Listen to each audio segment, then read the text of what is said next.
Hello guys! Hello! Para daw sa lahat ng Virgo.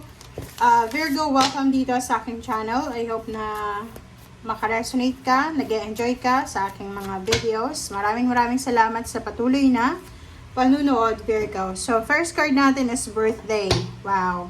So, for this week, merong isang importanteng birthday celebration. Ang posibleng isa-celebrate mo. Or maybe there's an occasion, merong like birthday, anniversaries, or maybe graduation. And that occasion, that important or significant occasion na yan, dyan mo mahahanap yung sagot sa iyong mga katanungan. Okay?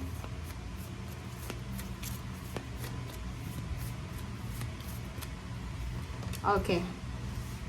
Okay, second card is make a wish. Make a wish. This is a magical moment. Make a wish and enjoy its manifestation.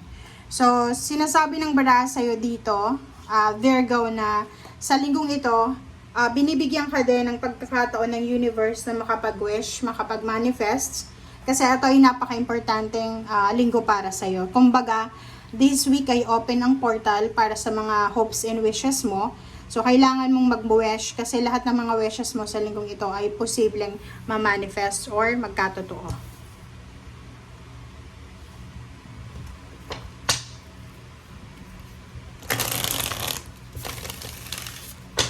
Okay, tingnan natin sa third deck.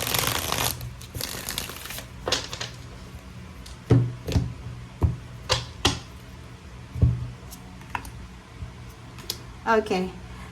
Nakikita ko sa'yo dito, financially, you are, kumbaga, nasa sitwasyon ng restrictions. You are restricted financially and at the same time sa health, physical health. So, maybe you are sick.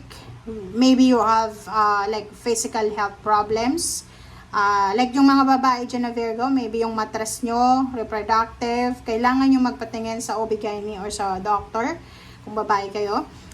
Yung iba naman sa inyo dito, financial. So, maybe you are suffering financially. Or parang, yun, gusto mong mag-spend ng ganito, ganyan, pero wala kang pera. Parang ganyan.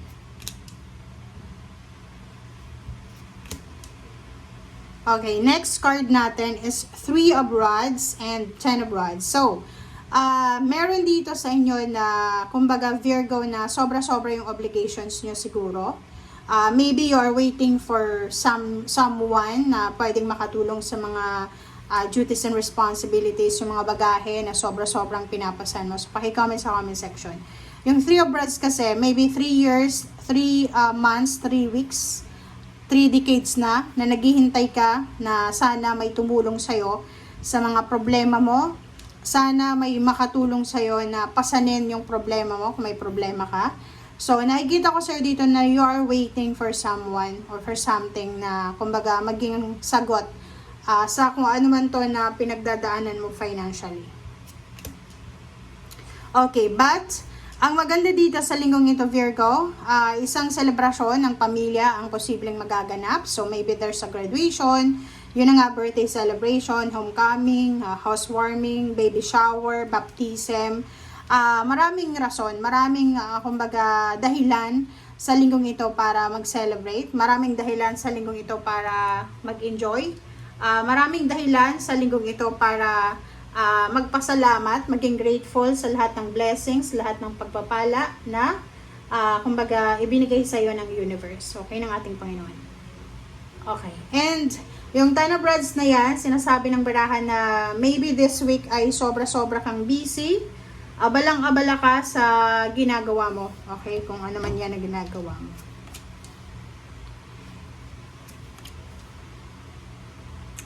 Okay. So, comment down below. Kasi meron ditong Virgo na posibleng ikaw ay magkakaroon ng kaaway or maybe may kaaway ka. You're fighting with someone because of money. Because of money. Money matters. Maybe asawa, boyfriend, girlfriend, live-in partner.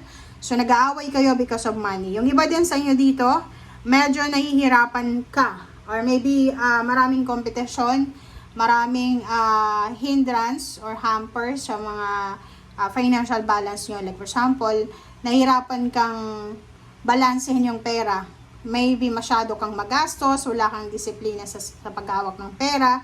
So ngayon, nakikita mo na sobrang, kumbaga, hirap na hirap. Parang scarcity siya, 'di ba? So, yung Five of Rods, huwag kang makikipag-away dahil lang sa pera. And at the same time, asikasuhin mo yung paghahanap buhay kaysa makipag-away ka or kung ano man to na kompetisyon na pina-focus mo. Okay, sorry. Last 3 cards natin, plus mayroon pa dito sa ilalim. Sa ilalim is 9 of Cups. Queen of Cups and 7 of Pentacles. Kailangan mong kumalma, Virgo. Ang barahan mong ito ay nagsasabi na, kumbaga, kung may kasalanan ka, humingi ka ng tawad. And dito sa 5 of Rods, meron ditong mga tao na nag-aaway-away, na parang merong misunderstanding is because of you. So, responsable ka dito. Comment down below if you resonated. Maybe, isa kang, like for example, sa in-laws mo, yung mga in-laws mo nag-aaway-away because sa mga sumbong mo, ganyan, ganito. And end of the day, yung pagsusumbong mo, i-deny mo, parang ganon. So, stop then or minimize talking bad things sa ibang tao.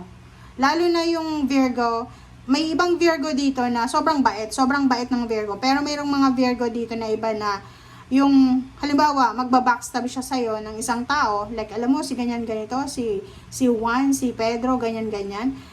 And okay, ikaw, na pinagkwentuhan ng Virgo na to, parang maano ka na, diba, yung parang maniniwala ka sa sinasabi niya na, eto si ganyan ganito, masamang ugali. And then, end of the day, makikita mo, close na close itong Virgo na to sa binabackstab niya na tao. So, parang mag-wonder ka, ano bang ugali meron to? Or ano ba yung gusto yung iparating? So, mag-iingat yung mga Virgo sa pag-chichismis, pag-comment, yung halimbawa may kwento sa'yo, tapos ikukwento mo din sa iba, no? Mag-iingat ka kasi pwede kang makarma dyan, okay? And Queen of Cups, sinasabi ng baraha, kailangan mong maging source of peace and harmony. Hindi ikaw dapat ang maging source ng problema or away, kompetisyon. Sinasabi ng baraha sa'yo dito, wag din maging materialistic. Okay? May mga Virgo na sobrang mabuti, mabait, na sobrang kontento sila sa kung anong meron sila. Meron din mga Virgo na sobrang materialistic, na parang importante sa kanila pera-pera lang. Yung parang mabuti siya pag may pera. May pera yung kausap, pero pag wala ka ng pera, iiwanan na. So, ingat-ingat din kayo sa ganun, okay? And Four of Swords, sinasabi ng baraha sa'yo, Virgo, na bago ka gumawa ng desisyon, mag-meditate ka, mag-contemplate ka, mag-isip, mag-reflect, mag-pray. 'Di ba? Kung may mga desisyon, like for example, may temptation dito na makapag-backstab tayo ng tao. Mag-sign of the cross ka, mag-pray ka ng taimtim. Okay? Isipin mo, eto bang gagawin ko?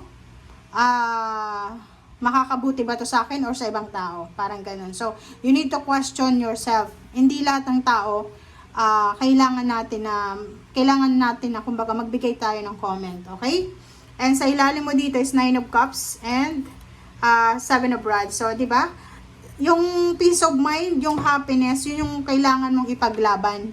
Kailangan mong i-prioritize sa sarili mo, Virgo, yung peace of mind, yung happiness. Yun nga yung sabi sa'yo dito, dapat maging instrument ka ng peace and harmony. Hindi ka dapat maging instrument ng away, ng gulo. Okay? Yung parang ipag-shuffle mo lahat ng mga tao. So, sorry ha, pero ito yung messages na lumabas sa'yo. Basta makakatulong to sa'yo eh. Sobrang makakatulong to sa'yo kasi ang hirap masangkot sa gulo. Okay? Hindi tayo dapat na mga tao dito sa mundo. Hindi naman tayo dito mag-stay ng sobrang tagal na 120 years old. Kailangan nating mag-spread ng happiness, ng peace and harmony. Hindi dapat tayo nag-spread ng negativity and toxicity. Okay? Kasi, 'di ba? Kahit i-deny mo pa yan, may iba na Virgo na sobrang bait, sobrang talagang maaasahan mo sila.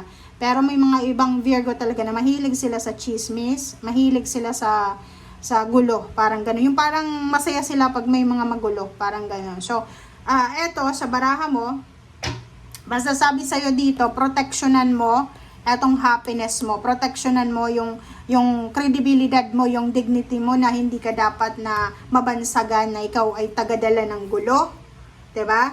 And hindi ka dapat tagadala ng malas, parang ganun. Kasi merong mga taong ganun na pag pumasok sa pamilya, nagdadala sila ng malas sa pamilya. So, ingat-ingat tayo ha. Kasi napaka-ikli lang ng buhay natin dito sa mundo.